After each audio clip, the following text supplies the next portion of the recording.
Hi everyone. This is a quick capsule to explain to you guys how to use a few systems that we'll be working on this year. So this system normally we'd call it the 4-3-3. So always the keepers included, but we have our 4 defenders over here. We have our 3 midfielders that I placed in red. I'll explain to you guys in a moment. And then we have our 3 forwards, right? 1 central forward and 2 wider wing players.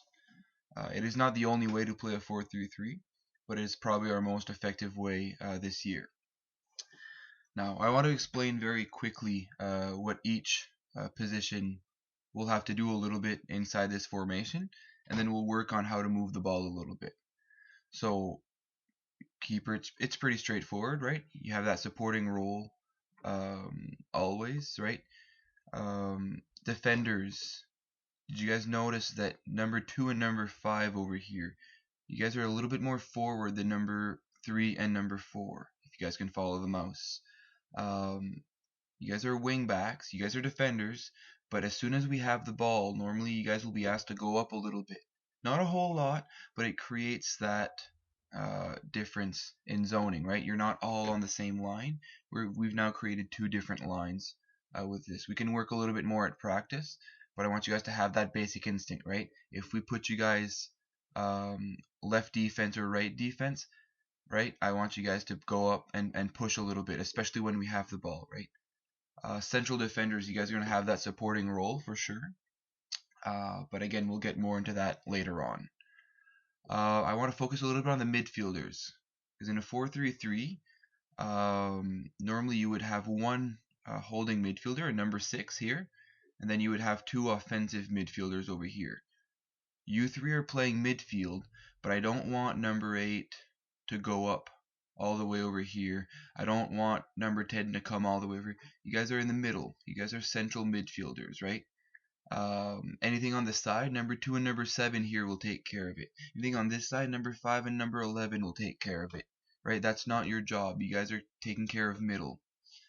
Number 6, your job is always, if I have to put it as simply as possible, you have to be between number 3, number 4, number 8, and number 10.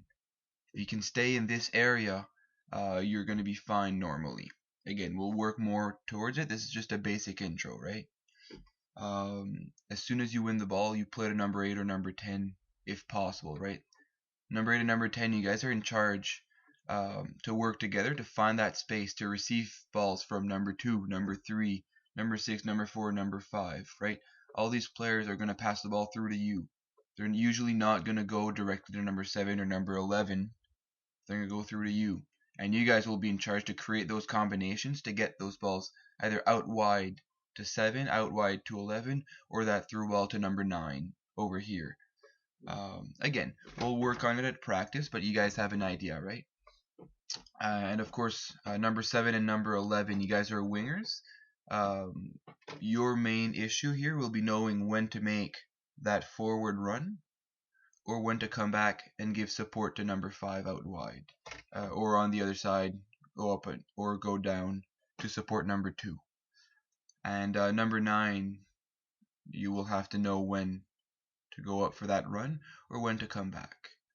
Again, there's a lot more to it. We're going to work more on it this year. But that's a little intro, right? I want to show you guys. So if I take this ball and I pass it to number 3, so one of our center backs, it would be the same on both sides. I'm just going to make one side. So I'm going to show what you guys are going to do once the ball gets to number 3. You're going to see it right here on the screen. Right? So the ball just went to number 3. And what's the movements that you guys are going to see? You're going to see number 2 coming out wide on the line, right? You're going to see, after that, you're going to see number 6 pushing up a little bit for that pass. You're going to see number 8 finding another spot. You're going to see number 10 pushing up and number 9 as well. Yes, you would see 4, 5, and 11 acting accordingly as well, but I'm not as worried about those players. So if we see those movements, I'm going to take this off. If we see those movements, so the ball came, number 2 went wide, number 6 pushed up a little bit, number 8 shifted, number 10 and number 9, right?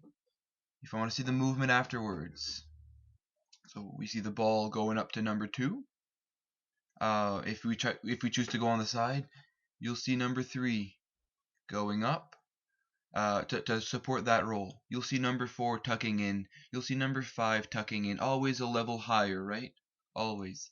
11, you're going to start and try and creep up that side to see if there's development over here. You're going to be ready to start that run across, yeah?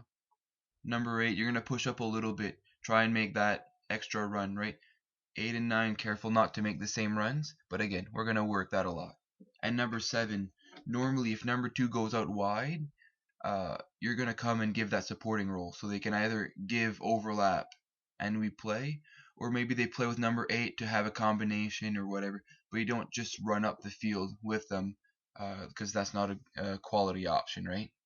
Again, we're all going to work this in due time. Now, once number 2 has the ball, or my apologies, yes, so the ball gets to number 2. Once number 2 has the ball, you guys see the field is shifted, right? But do you notice that number 6 is still always behind? Number 8 is always in front on this side. Number 10 is in middle for a bit of balance, and everybody's shifting, right? So this is a little bit on what we do in a 4-3 when we have the ball. I could go at this for hours and days, but you guys have not tried it yet, so I'm gonna stick with the simples for this. And in a moment, I'm gonna do another video for the 4-2-3-1 formation, and hopefully you guys will have time to watch that as well, as we'll be trying both tomorrow in our exhibition game. Cheers, guys.